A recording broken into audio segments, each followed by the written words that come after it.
एरंडोली तालुका मिरज येथील ग्रामपंचायतीच्या सरपंचास अपात्र ठरवण्याची मागणी फेटाळली तर विरोधकांना चांगलीच चपराक।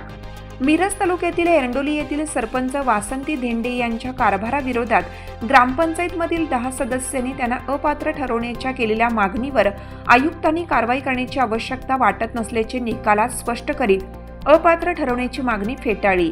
तर या निकालाने विरोधकांना चांगलीच चपराक बसली आहे। तर एरंडोली येथील सरपंच वासंती धेंडे यांच्या विरोधात विविध तक्रारींचा समावेश करीत त्यांच्या विरोधात 10 सदस्यांनी उठाव केला होता, मात्र तो अपयशी ठरला।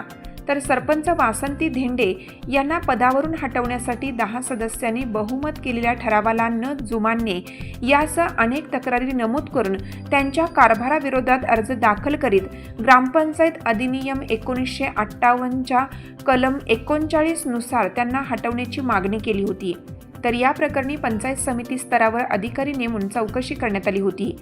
तर चौकशी अधिकाऱ्यांनी याबाबतचा अहवाल वरिष्ठांना सादर केला होता। तसेच विभागीय आयुक्तांच्या आदेशाने जिल्हा परिषदेमध्ये सुनावणीही घेण्यात आली होती। तर या सुनावणीच्या आधारे विभागीय आयुक्त चंद्रकांत कुलकुंडवार यांनी सरपंच वासंती धेंडे यांच्या विरोधात कारवाईची आवश्यकता वाटत नाही असा निकाल देत 10 सदस्यांनी धेंडे यांना पदावरून हटवण्याची केलेली मागणी फेटाळून लावली।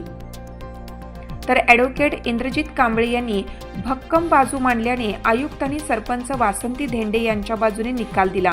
तर एरंडोली सरपंच धेंडे यांच्या कारभाराविरोधात सदस्यांनी तक्रार करीत त्यांना अपात्र ठरवण्याच्या मागणीवर आयुक्तांनी कारवाईची आवश्यकता वाटत नसल्याचे सांगितल्याने विरोधकांना यावेळी चांगली चपराक बसली आहे।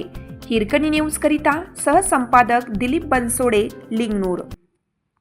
चालू घडामोडींचे अपडेट्स जाणून घेण्यासाठी आपल्या हिरकणी न्यूज चॅनलला सबस्क्राईब जरूर करा, लाईक करा, कमेंट करा आणि शेअर करा।